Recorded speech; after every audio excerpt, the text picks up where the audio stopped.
namin, or dentista ko. So, basta kakilala. So, pinagsasabay ko po siya nung nagsisimula ako, warm and online marketing. So, habang nag-join po ako ng parang August, September, October. So, 2 months doing the business. Nagkaroon po ako ng more or less 200 na members under me.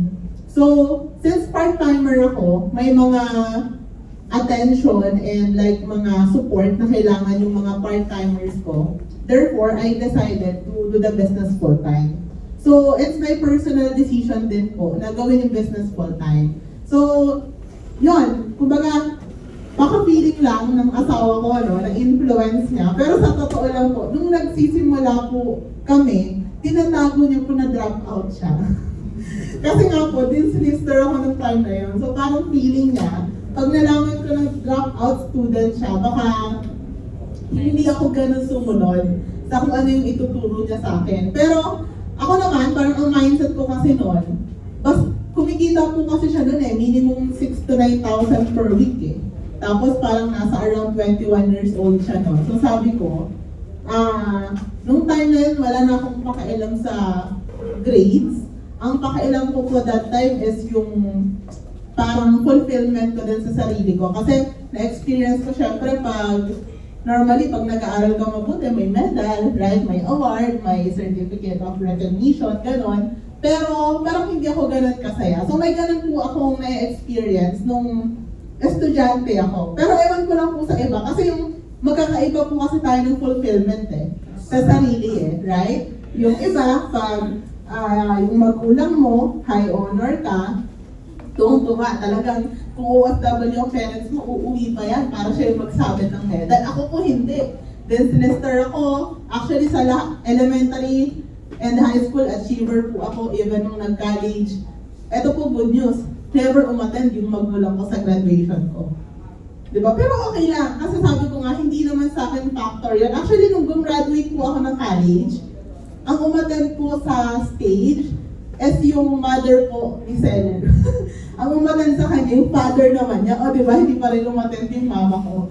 Pero okay lang po. Why? Kasi, nung nag-decide po ako na gawin yung business, ang number 1 supporter ko naman po is yung mama ko.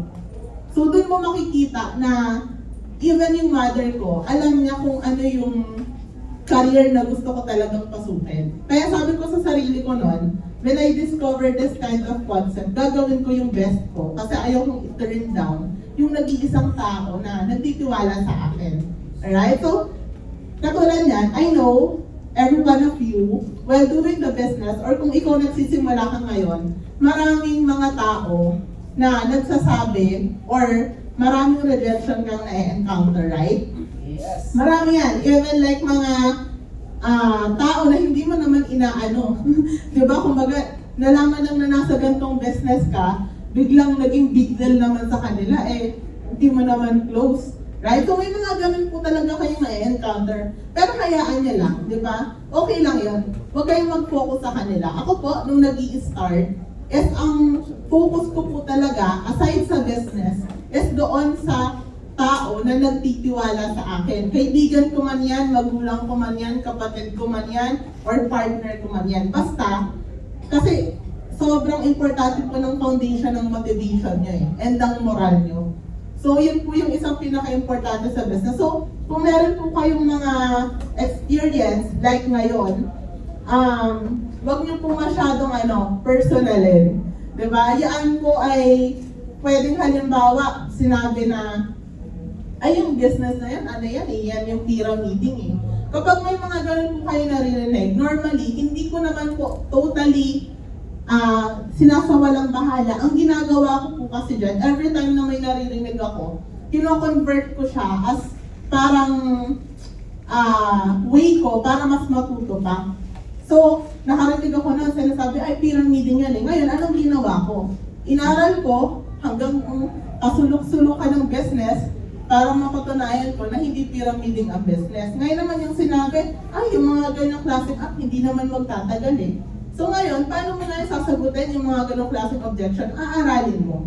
Diba? Pero, take note, Kapag nakaka-encounter ka ng ganon, hindi ibig sabihin na pangit or hindi maganda yung ginagawa mo.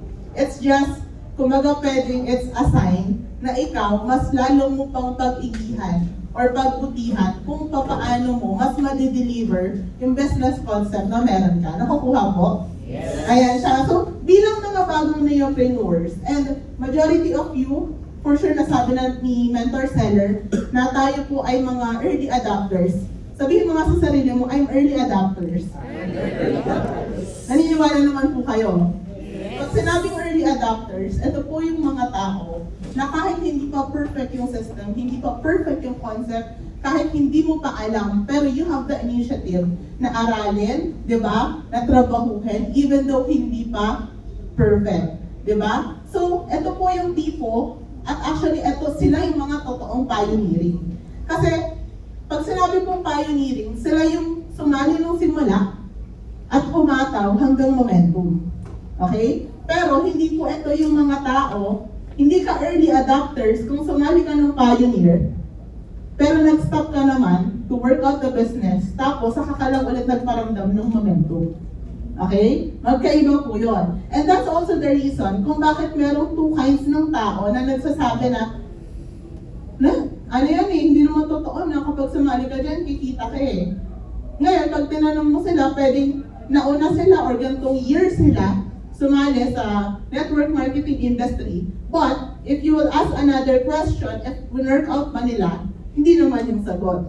So, ibig sabihin, hindi sila considered as yung mga naging productive talaga sa gantong field. Yung pangalawa naman po na klase ng tao na naka-join sa pioneering, is sila naman po, yung pioneering, nandito yung mga birth pains, meron pang mga konting mga tinitweak or sabihin natin meron pang mga konting problems, but tumutuloy sila. Kumbaga halimbawa, parang ganito, for example, by claiming the package or yung mga kits, right? Hindi laging kumpleto yung package. Tama ba? Minsan parang ongoing or paparating pa lang yung tarpaulin natin. Ikaw, bilang early adopters or bilang ang tawag natin dito is yung mga initiator. Ito yung itatakan ko right now. Initiator, like if you will experience that kind of scenario at ikaw full-timer ka or sabihin natin full-time attitude ka, anong gagawin mo? Halimbawa, yung member mo sa province naghahanap ng ganito.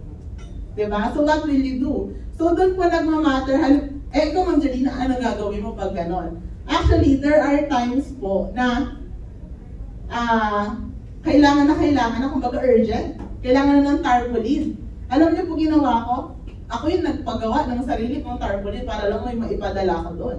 Why? Kasi, ang mindset ko, gagawin ko yung mga bagay na kaya kong kontrolin. Kasi yung mga bagay na hindi in control, pag pinroblema ko yun, may stress lang ako.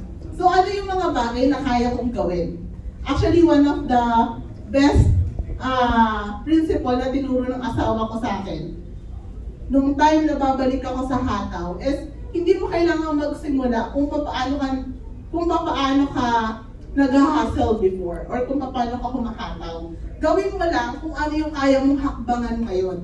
Right? Kung hindi mo pa kayang mag-talk, okay lang. Kung hindi mo pa kayang mag-calls, okay lang. Ano ba yung kaya mong gawin ngayon? So, itanong nyo rin yan sa sarili nyo. Bilang bagong neopreneur, or sabihin natin, bilang early adopters, ano yung mga kaya nyong gawin ngayon? Diba? Kaya mo na bang mag-app demo?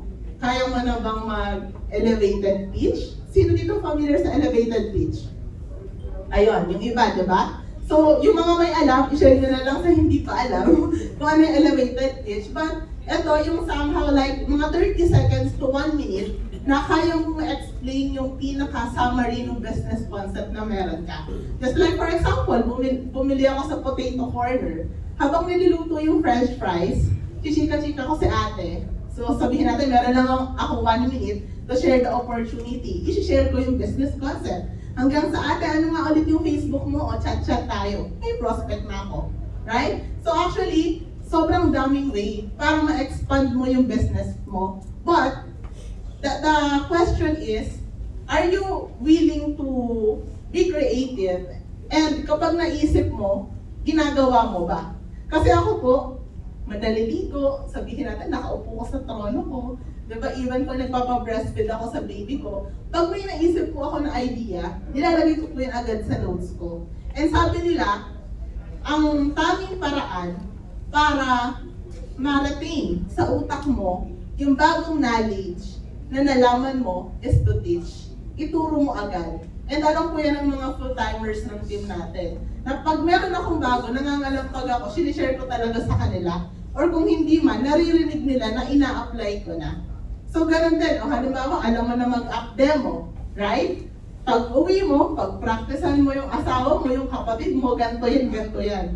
Diba? Ano ba yan? O diba yung asawa mo, hindi pa alam kung ano yung business mo? Diba? So, ganun din sa kapatid mo, right? So, again, maraming paraan para ma-expand mo yung business mo. But, this is the question.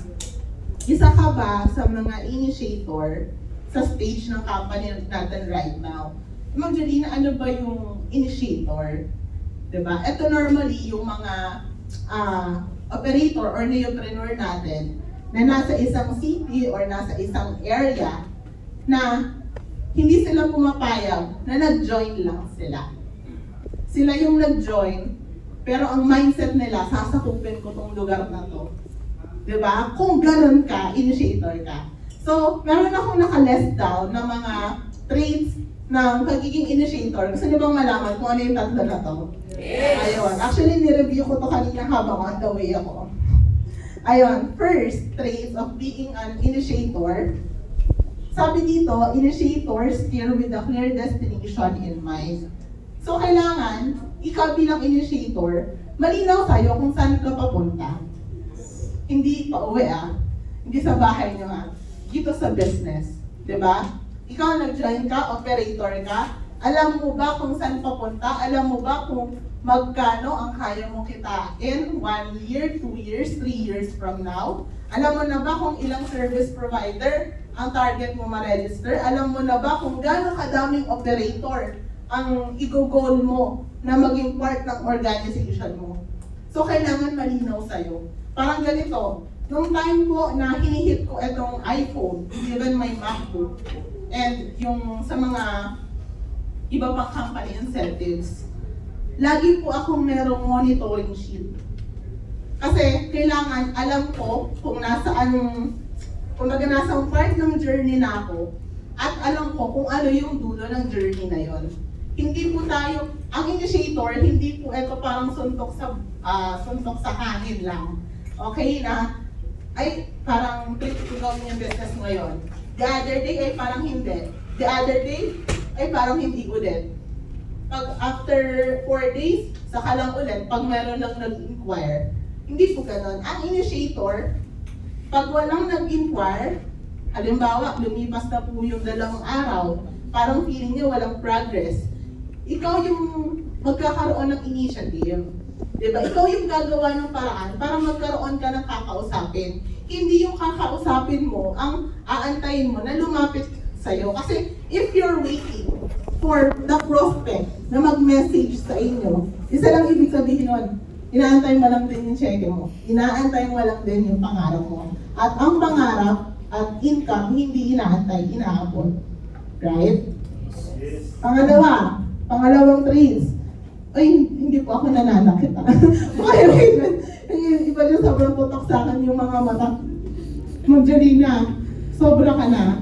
Actually, ito po, sinishare ko lang po. Kasi kung hindi po nasasabi sa inyo, or siguro naman nakikita niyo naman yung mga post ko online. Isa po tayo sa mga talagang tinitake advantage yung pagiging early adopters and first mover, right? So, ako po, mas masaya po kasi kapag sabay-sabay tayo. Diba? So, second trait, eto, tamaan sa pool.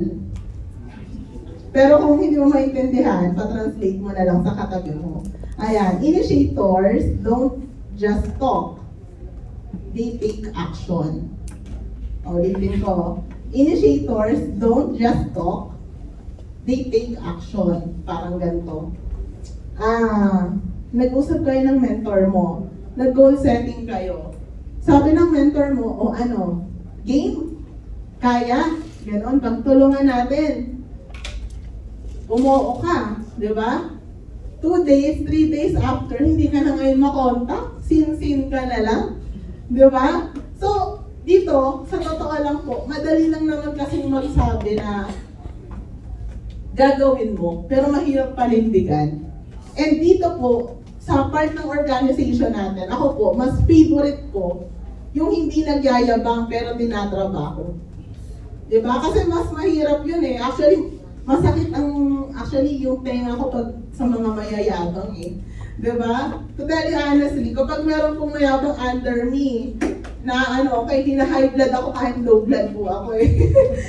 Ganun kasi bakit? Ang yabang mo, hindi ka pa nga kumikita. Ang yabang mo, wala kang lang ginagawa. Diba? Saka ka magyabang pag mas malaki na yung kita mo sa akin. Diba kasi may ganun po, to tell you honestly, lalo po yung mga acne. Diba yung parang feeling nila, alam na nila lahat. Yung 7 years naming inaral, tapos sasabihin niya, alam na niya. Diba? So, ang mga initiators, hindi lang sa salita. Sa gawa din. Right? So, eto po, syempre, aminin na natin, majority of our neopreneurs right now is mga baguhan. Ayun po, patama ko po yun sa mga luma. Pero pwede din kung bago ka tapos mayabang ka. Nagkiting aside. So, yun po is para sa mga operators, sabihin natin na bago, sabihin natin gusto mo na gawin, pero hindi mo kasi alam paano. Ako po, ang mindset ko, every time meron po akong hindi alam, first person na i-chat ko, hindi yung crossline ko, hindi yung downline ko, yung mentor ko. Kasi that's the role of your mentor eh. Tama po ba? At wag po natin gawing manghuhula yung mga mentors. Wag kang mag-chat sa mentor mo kapag pasuko ka na. Alam niyo may ganun po. Which is kumbaga parang sasakit. Kung sipon at ubo pa lang yan, kumonsulta ka na, wag mo na antayin maging cancer. Kasi mas mahirap gamutin eh. Nakukuha niyo po yung point? So, ibig sabihin, if the concern is maliit pa lang at kaya pang agapan, lumapit ka na, i-report mo na, di ba, i-consult mo na. Tama po ba? Ayan, okay pa po ba kayo? Yes! Okay pa po yung puso nyo? Yes! Third, ayan siya, initiators dive into uncertainty while others hesitate. Medyo malalim, no? Pero sa totoo lang po, ito po ang mahirap kapag early adopters ka. Kasi kumbaga sila dito mga nakapunta na sa Baguio, merong mga daan na malabo eh. Parang hindi mo pa makita, di ba? Kung ano yung next na hahakbangan mo or saan ka next na pupunta. Actually, dito sa part na to, well, you have the rights na mag-hesitate. And you have the right na magduda. Pero again, even the successful na mga traditional business owner, hindi din naman nila alam kung anong kalalabasan ng business nila few years after. Right? But with the right principle, with the right action, and with the right attitude, nagiging successful. Tama? So ibig sabihin, hindi mo kailangan mag-overthink. Actually, ang overthinking po is for me is parang pagsa-self-sabotage. Parang halimbawa, sa jowa mo, feeling mo may babae, wala nga eh. Pinapahirapan mo na. Grabe yung tawa ni Sir. Grabe yung tawa ni Sir. Wala nga eh. Pinapahirapan mo lang yung puso mo. Parang gano'n din sa business. Sa totoo lang po, nung nagsisimula ako, ito yung isa sa mga kinlear ng asawa ko. Nung time na kuya ko pa lang siya. Sabi ko sa kanya, kuya, what if hindi ako kumita dito? What if hindi talaga para sa akin to? Kasi parang yung nakikita ko ng mga nandito, mga mga batikan na eh. Yun yung mga tanong ko sa kanya. Sabi ko, saka what if hindi ko kayang kitain yung pinikita mo ngayon? So sabi sa akin ng kuya ko, na asawa ko na ngayon, sabi niya, ayusin mo yung self-talk mo. Kumbaga parang, even that, you need to be aware kung paano ka nagsa-self-talk. Kasi, yung mga what ifs mo is nakafocus on negative side. You need to help yourself na mag-focus into positive. Ganito yung what if na. What if naging milyonaryo ka? Diba? What if ikaw pala yung isa sa magiging top 10 ng company? What if magkakaroon ka pala ng libo-libong members under you? Yun ang what if. And by that time, doon ko po na-realize na kaya pala nagiging successful yung ibang tao because of their self-talk, yung pakikipag-usap nila sa sarili nila. Right? So, yun, actually, nung sinabi niya yun, every time na sa lahat po ng pagkakataon, ayan. Saya mo. Masaya daw si Seller.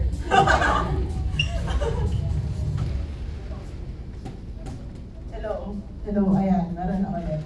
So after na sabihin yun, naayusin ko daw yung self-talk ko. Actually, hindi ko lang sa business na-apply yun.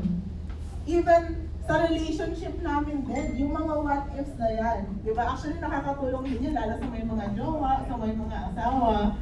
Pero syempre, iba-ibang senaryo. Pero, yun nga po, kung mapapansin nyo, sa stage ng company natin right now, since kumbaga parang nagdi-discover or nag-i-explore kasi tayo ng isang bagay na first in the Philippines. Actually, yung first in the Philippines concept, maganda, pero nakakakaba din. Kasi bakit? Ikaw yung unang gagawa eh. Minsan kasi, pag ikaw yung unang gagawa, nakakatakot, pero exciting. Parang ganito, skydive ka. Tinanong mo ngayon yung, ano ba tawag doon sa sumasama mag-skydive? Basta yun, yung kasama mong tatalon. Kuya, pangilan na akong tatalon dito. Actually, una ka pa lang eh. Tatalon ka ba? Hindi. Diba? So parang nakakatakot. And same case with this concept.